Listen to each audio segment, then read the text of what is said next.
Hercules, the hero of strength and courage.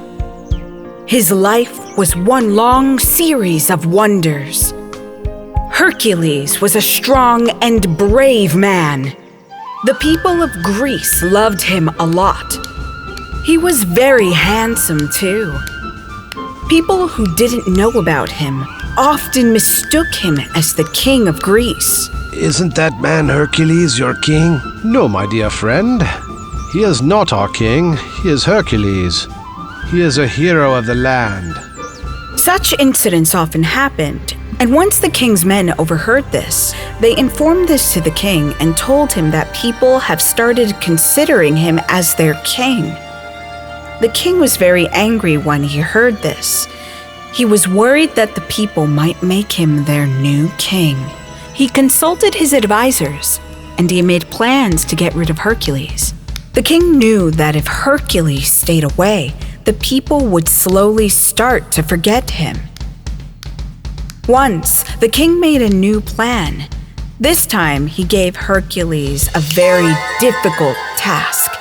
It would keep Hercules away from his kingdom for a long time. The king asked Hercules to go to a place called Hesperides.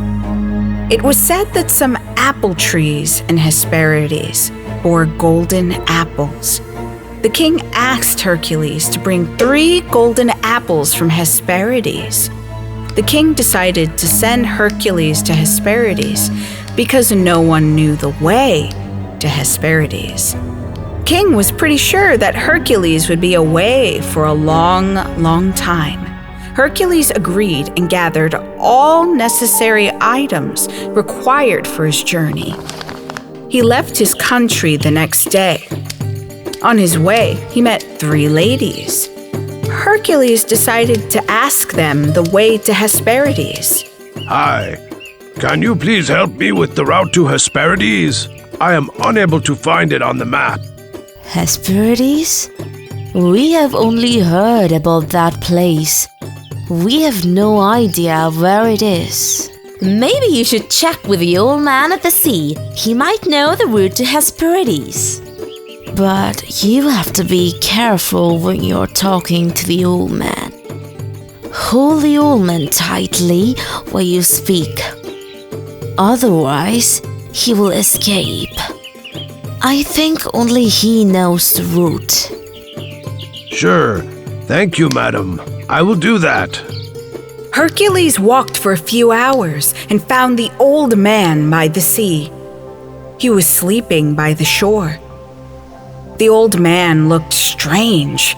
He looked shabby. He had long hair and a huge beard. His eyes were closed when Hercules arrived. Hercules approached him slowly, without making any noise. Then he seized him from behind very firmly. The old man of the sea opened his eyes, surprised. But what Hercules didn't know was that this man was a magician. He suddenly transformed into a stag.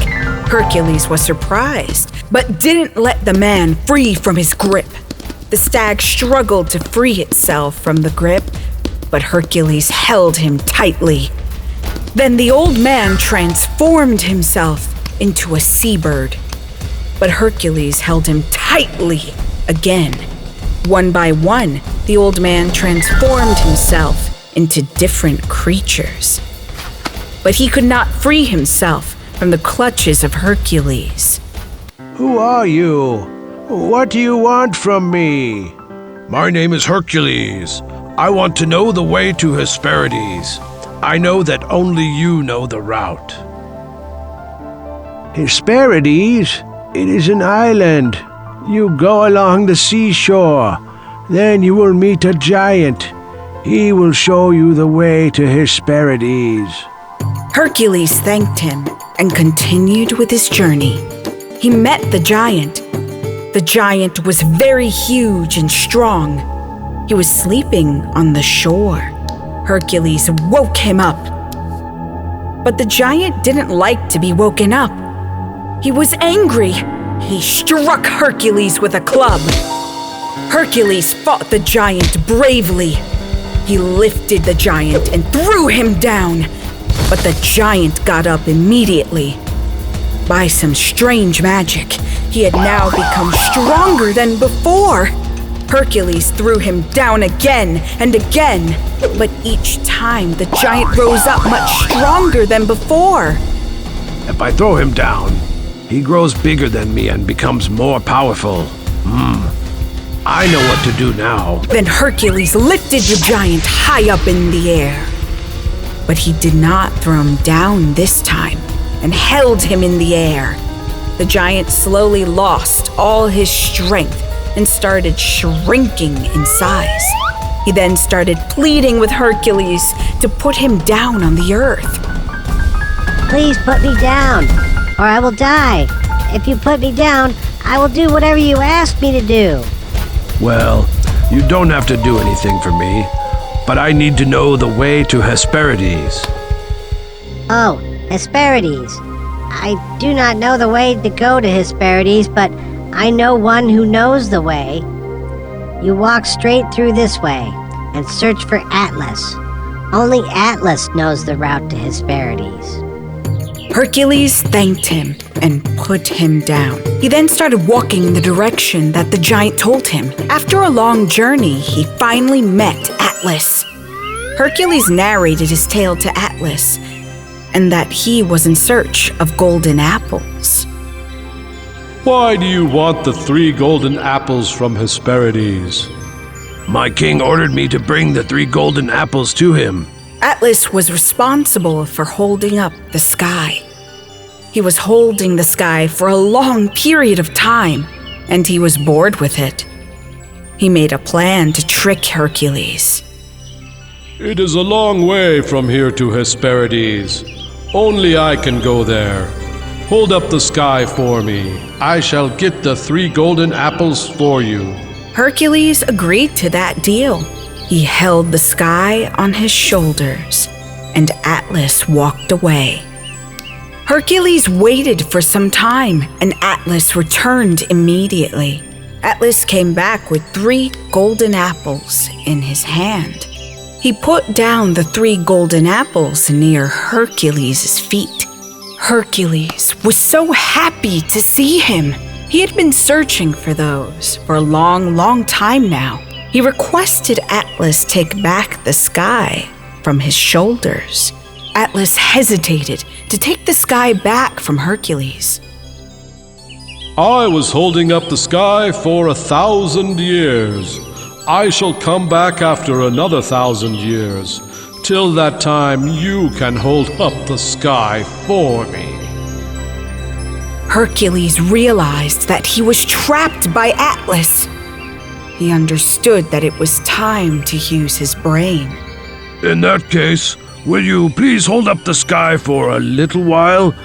I shall make a pad for my shoulders to support the sky. Then I shall take the sky back from you. Atlas agreed and took the sky back from Hercules. Hercules immediately collected the 3 golden apples and left quickly. Atlas realized that he was fooled by Hercules. Hercules traveled back to his kingdom. After many days of travel, he reached the king's palace. He gave the 3 golden apples to the king. The king realized that nothing was impossible for Hercules. Everyone in the kingdom applauded him for completing this impossible task. And as always, Hercules proved that he was the mightiest and bravest man.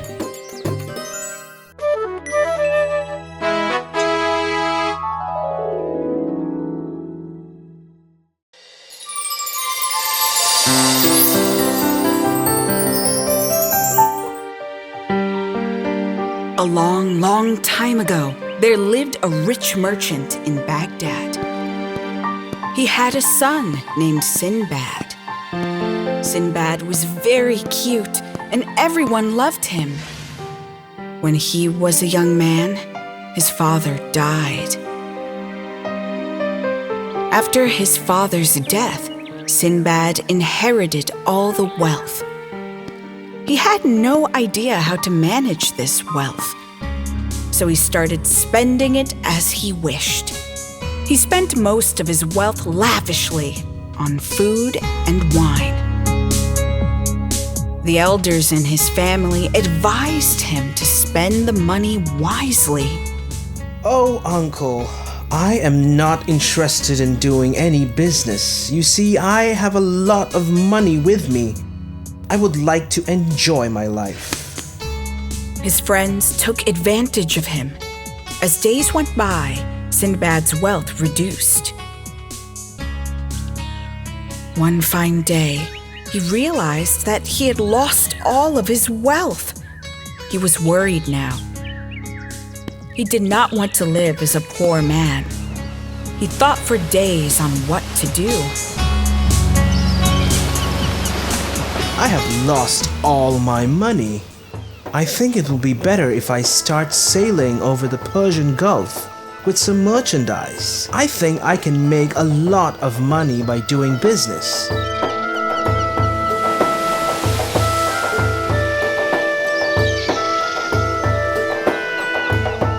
He and his group sailed from one country to another, selling merchandise. Sinbad started to make good profit, and soon he was recognized as a great merchant. Once, while he and his group were sailing through the Persian Gulf, they found a beautiful island. Wow, this island is so charming. It has a beautiful green color. I think we should get down at the island and spend some time there. They brought the ship to the shore of the island and got down on the island. They had a lot of fun on the island, and they played around a lot. After some time, they all got hungry. So they decided to cook in the island. They brought some wood from the ship and started to light the fire. As soon as they lit the fire, they felt the earth shaking. There were waves all around. They thought it was an earthquake. The entire island was shaking. None of them could stand up, and they all fell down. There was thundering noise all around. Run! Run! We are in great danger. They realized that they were not on any island, really. It was the back of a huge sea monster. All of them were terrified when they realized this. They started running for their lives. Some of them jumped into the sea. Some were able to board the ship, but a few among them were not so fortunate. Before they could climb the ship, the captain left the place hurriedly. There were a few sailors who were still struggling in the sea for their life. Sinbad was one among them. He tried swimming toward the ship. However, the heavy waves pushed him away from the ship. He looked at the ship sailing away to his disappointment. He was tossed around the sea by huge waves.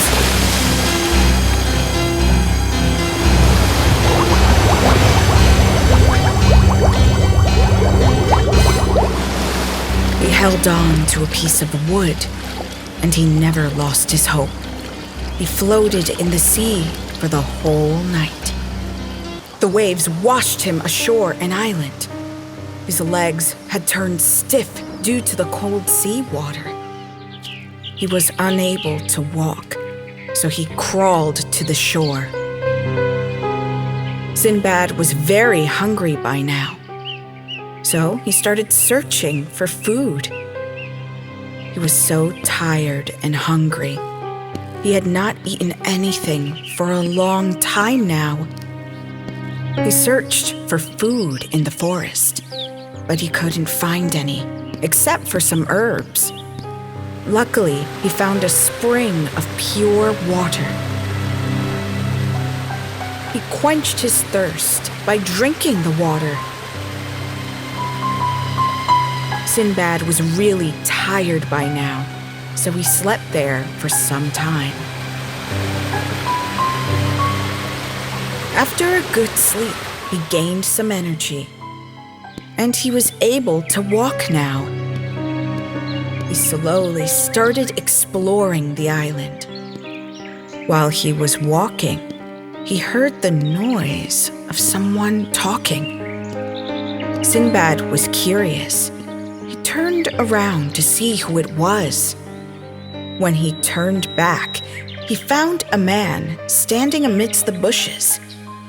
The man slowly walked toward him.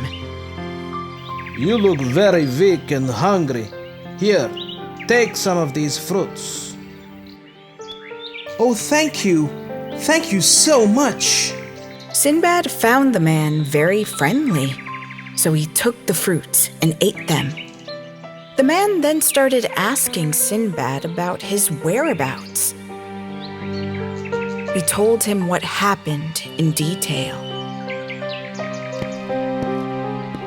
After a short walk, they reached in front of a cave. Is this the place where you live? Yes, now come with me. They both entered the cave. There, Sinbad found a lot of men sitting inside the cave. They were all the workers of the king of the island. The men served him food and wine. Sinbad overheard their conversation about their king. He realized that the man who ruled this island was very generous and kind to people. Hey, can you help me to meet your king? Of course, we will take you to our king tomorrow.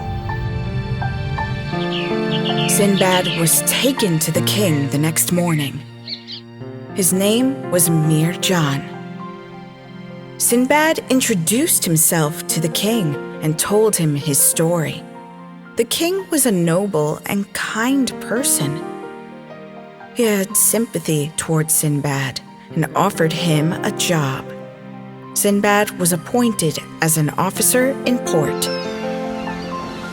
Sinbad was a hard worker, and everyone in the island loved and respected him.